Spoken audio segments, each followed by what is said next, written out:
Ką tik tai girdėta Evangelija pagal Matą, 18 skyrius, 1-14 eilutės, labai gražiai taip maloniai mus nuteikia. Dangiškasis Tėvas per savo sūnų Jėzų į mus kreipiasi vaikais, mažutėliais. Ir kviečia, jeigu užmiršote, kad esate mano vaikai, kad esate mažutėliai, kviečiu, pakeiskite mąstymą. Gal per šią savaitę, per paskutinį laiką, gal net per paskutinius metus labai daug visko išmokai. Gal baigėjai universitetą, gal naują diplomą įsigijai, gal laimėjai rinkimus ir užimsi tuoj netrukus valstybinį postą. Koks tu svarbus, ajajai. Ir Viešpats sako, nesusireikšmink. Atsiverskite, žodis metanoja, hebrajiškai čiuva, tarsi Viešpats sakytų, būk čiuvakas. Negalvok apie save, kad esi labai kietas, svarbus. Viešpats priima tavo išsilavinimą, tavo žinojimą, tavo žinias, užimamą postą. Oi, dar pasakysiu, uždirbamus didelius pinigus. Galbūt apie tave rašo laikraščiai, gal tu esi tas patiktukų karalius. Sako, tik nesusireikšmink, kadangi aš žaviuosi vaikais. Štai kada mano mokiniai manęs paklausė, kasgi didžiausias dangaus karalystėje. Pas ką yra patys didžiausi reitingai dangaus karalystėje. Viešpats mus tikrai nuramina ir sako, tikrai ne tie didžiausi, kuriuos laiko pasaulis. Toks įdomus reiškinys dabar, kai vyksta tas karas Ukrainoje, netgi mūsų kaimyninė Rusija, jin taip susireikšmino. Ir kažkas uždavė klausimą, sako, kodėl Rusija tokia didelė. Rusiškai tie, kurie atsimena dar tą kalbą, labai gražiai skamba, sako, почему Россия такая большая? Ir atsakymas, потому что ее надули. Ją pripūtė. Toks yra žodžių žaismas rusiškai, tai reiškia apgavo, pripūtė. Apgavo melais, apgavo propagandą. Apgavo, nes pripūtė neteisybės, kad jinai yra didelė, kad jinai yra galinga, viską žinanti.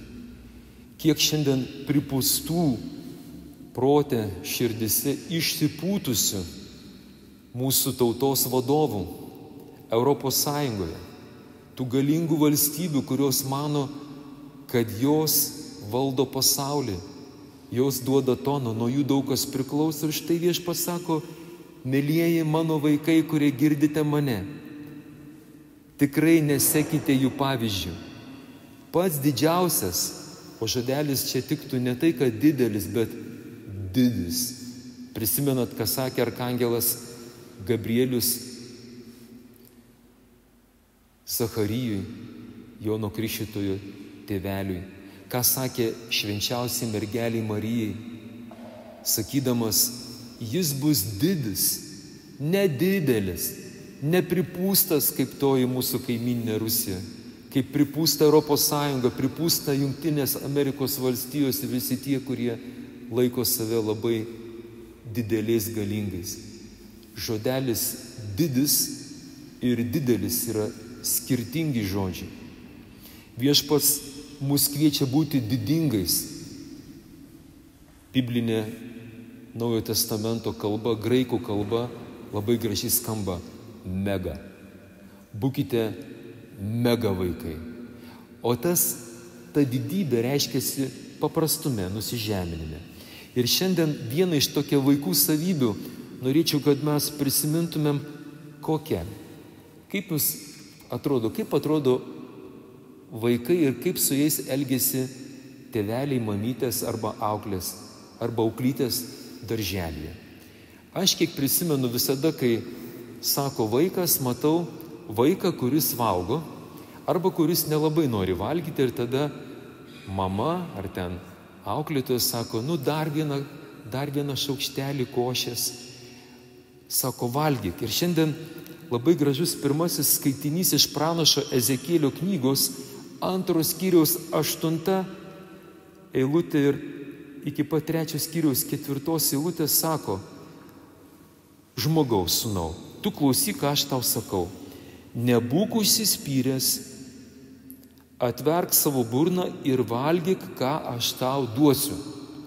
Aha, pasirodo, kad būtumėm vaikai, reikia klausyti tėvelių, o mūsų tėtis danguje, šventoji dvasia mama, kaip ta viena mergaitė Kretingoje, mažytė, kuri turėjo eiti pirmos komunijos ir jai uždavė tokie geri kunigai su vyskupu prieš akį, kai jos paklausė, ar esi pasiruošusi pirmai komunijai.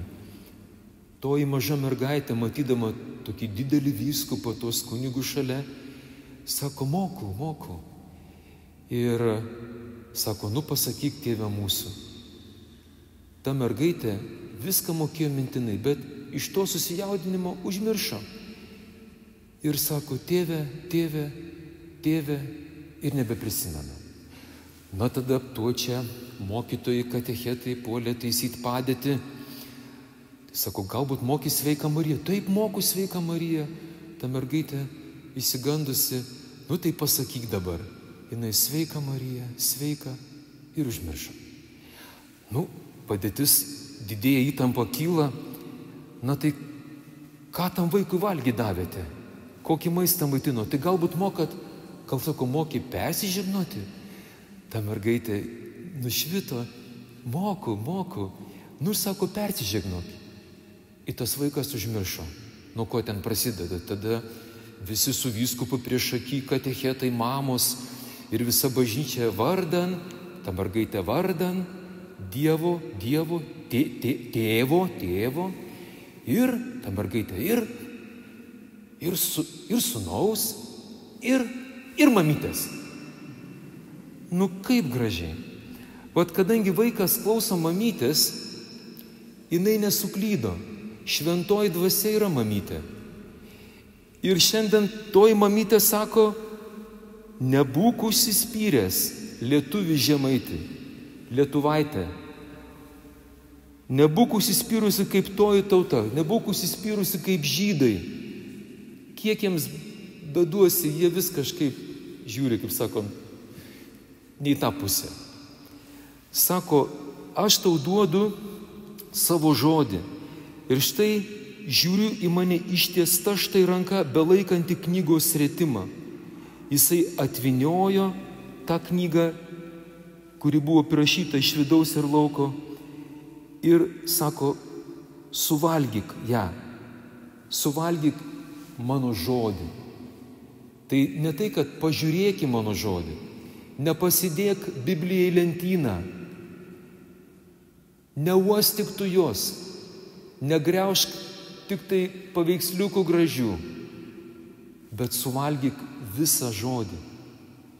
Mes, žinote, esame taip sukurti, kad mes valgome ne tik tai dantimis, burną, bet valgome akimis. Kažkas yra išmintingas pasakęs, mūsų akelės kaip avelės vaikšto labai dažnai ten, kur neturėtų vaikščioti. Todėl ir Jėzus šiandien irgi primena apie tas 99 aveles, kurios vaikščiojo ten, kur turėjo, ir kažkokią vieną nutarė pavalgyti kažkokio maisto, kuris netinka Jėzaus vaikams. Kažkokio negero maisto, surogato. Toks dabar yra žodis tik-tok. Kažkas prisivalgė tik tokio maisto. Įsivaizduojat, čia toks žodžių žaismas. Kažkas prisivalgė socialinių tinklų, vaizdo knygelių. Vaizdaknygė tokia yra lietuviškai, ar ne? facebukas, kaip ten rašo tie išmintingi. Tai va tų facių prisivalgė, o jau patiktukų prisivalgė. Sako, klausykit, prašau, nebūk ta kvaila viena avis, grįžk namo, valgyk mano žodį. Kaip paprasta. Todėl mes valgome ne tik burną, bet ir akimis, ausimis, uosle. Po tos 5 juslės, jos, kad jūs neužmirštumėt, ant jūsų rankos yra 5 pirštai, 5 juslės, 5 būdai valgyti. Bet sako, pasirinkite, pakeiskite žiūrėjimo kryptį. Ir kas tada atsitiks? Aš jums pažadu, mėlyjeji, sako Viešpats, kad tai, kad aš tau duosiu, tavo burnoje bus išties saldu. Apreiškime Jonui, kada Viešpats irgi tokią pat knygą davė suvalgyti evangelistui Jonui, jisai sakė, kad mūsų laikais netgi tas žodis, kurį mes dabar valgome, kurį dabar girdime, kurį jūs dabar klausotės, jis nors ir saldus, bet primena, kad esame atkartoti Jėzaus žygdarbį, kuris suvalgė tėvo jam duotą maistą, bet sako, viduje jisai apkarto. Taigi neišvengiamas mūsų likimas yra tai, kad tas žodis, kurį mes skelbiame, jis taip pat šiame gyvenime neatsiejamas nuo kančios. Taigi kančios kartumą jūs pajusite, bet dėl to neįsigąskit, broliai, seserys. Būkime tie, kurie esame kaip vaikai. Valgykim visą, ką tik tėtis mums duos. Ir kaip sakė mergelė Marija, tiems valgytojams Kanos vestuvėse, darykite visą, ką tik Jėzus jums lieps, ir visas maistas, ko jūs trokštate, išalkę, pavirs jums palaiminimu. Amen.